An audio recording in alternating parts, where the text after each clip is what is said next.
हैं आप लोग कन्नड़ में?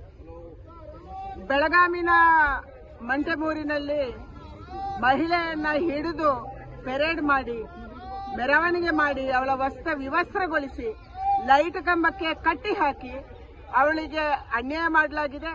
ಮಕ್ಕಳು ಪ್ರೀತಿ ಮಾಡಿ ಓಡೋಗಿರ್ಬೋದು, ಆದ್ರೆ ತಾಯಿ ಏನು ಮಾಡಿದ್ಲು? ಇದು ಎಲ್ಲಿ ನಡೀತಿದೆ ಅಂದ್ರೆ ಕೂಗಲತೆಯ ದೂರದಲ್ಲಿ, ಎಲ್ಲಿ ವಿಧಾನಸಭೆಯ ಅಧಿವೇಶನ ನಡೀತಿದೆ ಅದರ ಕೂಗಲತೆಯ ದೂರದಲ್ಲಿ ಇದು ನಡೀತಾ ಇದೆ.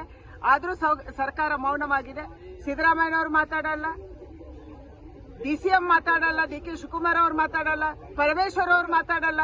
ಸ್ವತಃ ಮಹಿಳಾ ಮತ್ತು ಮಕ್ಕಳ ಕಲ್ಯಾಣ ಇಲಾಖೆ ಸಚಿವೆಯ ಕ್ಷೇತ್ರದಲ್ಲಿ ಇದು ನಡೆದಿದೆ. ಯಾವುದೇ ಕಾನೂನು ಕಾರ್ಯಕ್ರಮ ತಗೊಳ್ತಾ ಇಲ್ಲ. ಇಬ್ರು ಓಡೋಗಿದ್ದಾರೆ. ಅವರನ್ನು ಯಾವಾಗ ಬಂಧಿಸ್ತೀರಿ? ಮತ್ತು ಪರಮೇಶ್ವರ್ ಅವರು ರಾಜೀನಾಮೆ ಕೊಡಬೇಕು.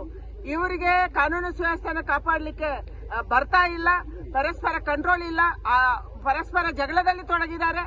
ಒಂದು ಈಸಿ ಗೋಯಿಂಗ್ ಸರ್ಕಾರ ಕರ್ನಾಟಕದಲ್ಲಿ ಇದೆ. ಇದು ನಡೆಯೋದಿಲ್ಲ. ಜನಕ್ಕೆ ರಕ್ಷಣೆ ಕೊಡಕ್ಕೆ ನಿಮ್ಗೆ ಆಗ್ತಾ ಇಲ್ಲ. ಅದಕ್ಕಾಗಿ ಇವತ್ತು ಹಲವಾರು ಜನ ಸಾವನ್ನಪ್ಪುವಂತ ಪರಿಸ್ಥಿತಿ ಕರ್ನಾಟಕದಲ್ಲಿ ನಿರ್ಮಾಣ ಆಗಿದೆ. इस्तीफा मांगी आपने?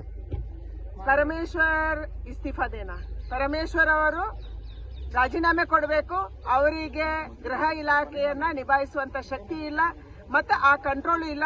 ಇದರಲ್ಲಿ ಡಿ.ಕೆ. ಶಿವಕುಮಾರ್ ಕಂಟ್ರೋಲ್ ಮಾಡ್ತಿದಾರಾ, ಸಿದ್ದರಾಮಯ್ಯನವರು ಕಂಟ್ರೋಲ್ ಮಾಡ್ತಿದಾರಾ, ಪರಮೇಶ್ವರ್ ಕೈಯಲ್ಲಿ ಕಂಟ್ರೋಲ್ ಇದೆಯಾ? ಗೃಹ ಇಲಾಖೆ ಯಾರ ಕಂಟ್ರೋಲ್ ಅಲ್ಲಿ ಇದೆ? ಈ ಪ್ರಶ್ನೆಯನ್ನು ನಾವು ಕೇಳ್ತಾ ಇದ್ದೀವಿ.